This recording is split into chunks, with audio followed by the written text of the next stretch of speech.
Ahoy there, sailors, and welcome to, this isn't a full episode of Tales Yet Told. It's more of a little side story. I kind of told you all last week that we've been having some scheduling issues, so I've decided to write a little bit of something that'll help kind of fill in the gap of some stuff that's been happening in the background,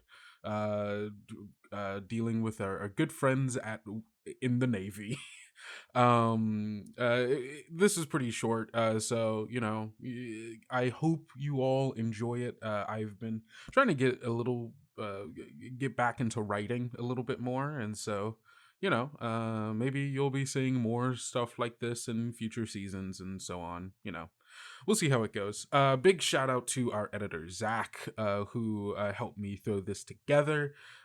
He does amazing work, and I truly wouldn't be able to do this without him, or this whole show in general at this point.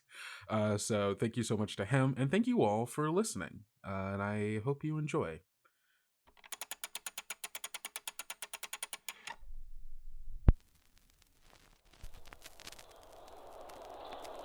Ahoy there, landlubbers!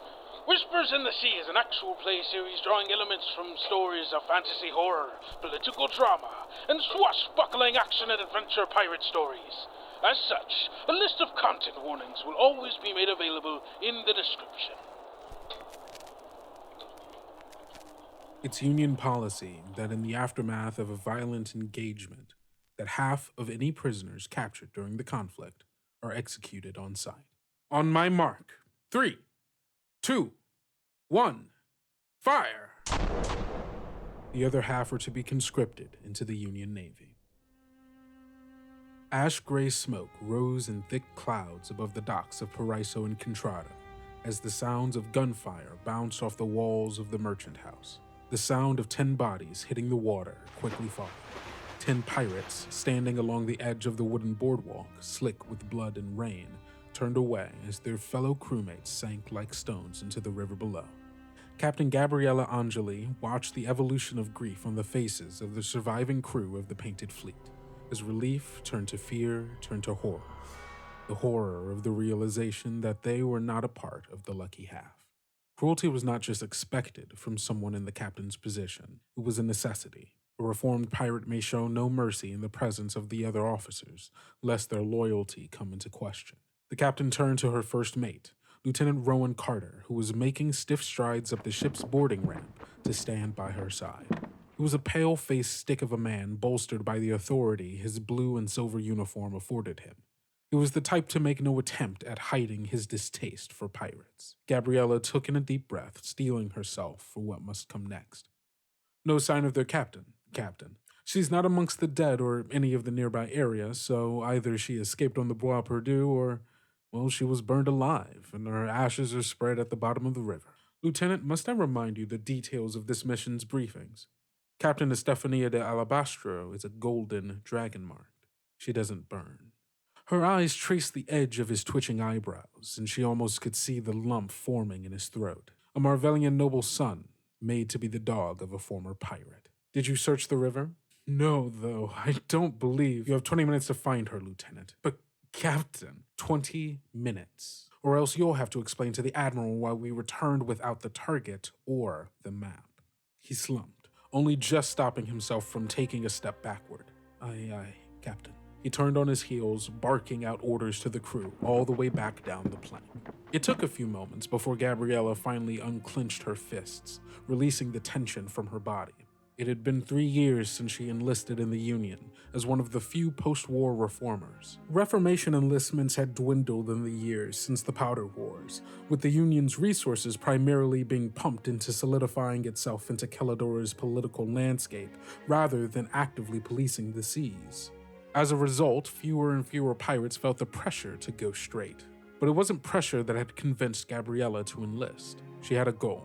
And if this mission failed, it'd likely mean that 3 years of enduring the Union meat grinder was all for nothing. The Admiral had pulled a lot of strings to make this mission happen, enlisting the assistance of an Espanoran merchant, planting the map, spreading the word, all of this just to figure out where the map led. But without Estefania and the contents of the map, there was no hope in finding the vault. And whatever was in that vault was important enough for Admiral Tener to risk his already unstable position in the Union. Failing him would be a death sentence. Gabriella rubbed her temples in an attempt to dull the oncoming headache, the mental throbbing of her mistakes and hardship made manifest. All this thanks to that Belanutian witch of the Bois Perdue, whose strange magic had probably sailed them miles away by now and out of her reach. If she was lucky, Captain Bouillon of this sliver of justice may catch up to them by nightfall and apprehend them. Though she was certain she watched Estefania climb up the side of the eyes revealed during the fight, so it would only make sense for her to have dived into the river once the ship caught aflame. Gabriella let out a sigh, realizing now that all her hopes rested on the shoulders of Lieutenant Rowan and the diving crew, unless... Her eyes turned back to the prisoners, now with their backs against the wall, flanked by Union sailors, well away from the edge of the dock so they couldn't throw themselves in. She looked down the row of them, one face after another, silently grateful for what she saw in them: surrender.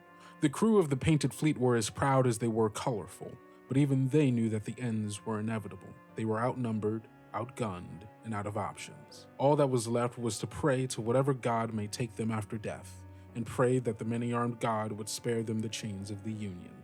Prisoners! Their faces sank as they turned toward the captain, making her way down the ramp, her steps in practiced rhythm with her words. You are all hereby convicted of the crimes of trespassing, larceny, acts of terrorism, destruction of public property, assaulting a Union officer, resisting arrest, and piracy.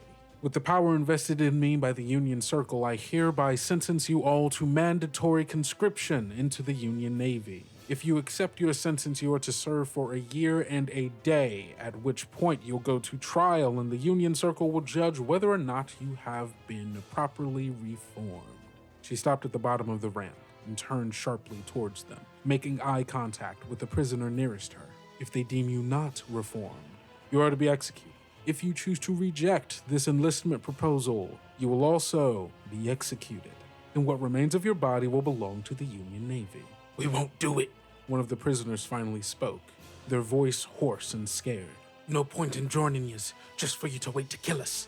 The others tensely nodded in silent agreement, afraid that any cracks in their voices would give away the fear that was growing deep inside of them. Better to go out as pirates than as cowards. She couldn't blame them. It wasn't that many years ago since she also bore the same naive sentiment. She motioned to the Union sailors, and without hesitation they moved in and forced the prisoners back towards the ledge. Captain Gabriella silently positioned herself behind them as she unlatched the whip from her belt. She lazily tossed the leathery black tail of her weapon to the side and focused her mind on the words she must speak rather than the prayers her prisoners muttered. I invoke the Articles of Salt and Foam, Article 19,320, drafted by Magister Itziar Vargas. The words fell from her lips and darkened her presence. As she uttered the incantations, burned into her mind after hundreds of hours reciting them. Her vision grew dark and murky, and she felt the coldness of the sea upon her, the bitter, scratchy sting of salt in her lungs, the dark embrace of the many-armed god, enacting its will through her. Her body moved, but not of her own will. It had control now. Control she happily gave for the power she now wielded. Her arm moved like lightning, and her whip cracked like thunder, as one by one it dug deep into the backs of her prisoners. The wounds it left in them festered and foamed with a briny, dark fluid, causing them to twist and bend at odd angles. Their screams of agony, nothing more than background noise for the rest of the sailors, still preparing themselves for the dive. The chains bound to their ankles bound their fates as well, connecting the 10 of them in a way that made it impossible to swim.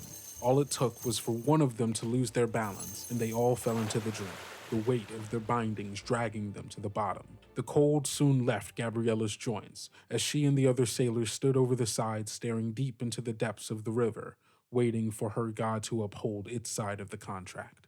The venom of the many-armed god gripped the bodies of its victims tightly, paralyzing them in moments. However, it did not numb the feeling as water filled their still lungs, a tragically cruel side effect of the process. The thought had crossed Gabriella's mind before that this may be in fact part of the contractor's design, a painful transition into a terrible new existence. Suddenly, an invisible force tugged on her heart downwards towards the river, its strength almost pulling her in head first. But she had become used to the sudden tethers, an ethereal bond with the body she now controlled.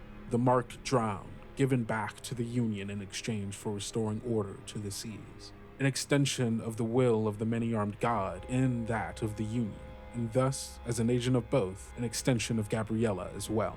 She followed the tether in her mind, reaching out to the new drowned at the bottom of the river, waiting for their first command. Find the body of Estefania de Alabastro.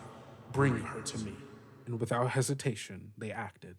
She and the other sailors watched as the water rippled beneath them, as drowned began to trudge along the riverbed, still bound by their chains. If Estefania was down there, the drowned will find her. All the captain needed to do now was to wait. Ensign Wallaby, she called out to one of the soldiers beside her, without turning to them. Hey, Captain, how much would you bet our sunken friends find the target before Lieutenant and the diving crew? Barely contained laughter broke out amongst the 4 sailors, suffocated enough not to catch the lieutenant's attention. 5 crowns says they don't breach the water. She turned to the other side of the dock. The lieutenant seemed to be struggling with the zipper on one of the diver's suits, his face splotchy and red with frustration. How's it going, Lieutenant? She shouted. I think this suit is defective. The sailors laughed again, and the group of them made their way towards the diving team to wait to see what the drowned would find.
Proud member of the Rainbow Roll Network. Rainbow Roll. Our stories, our voices.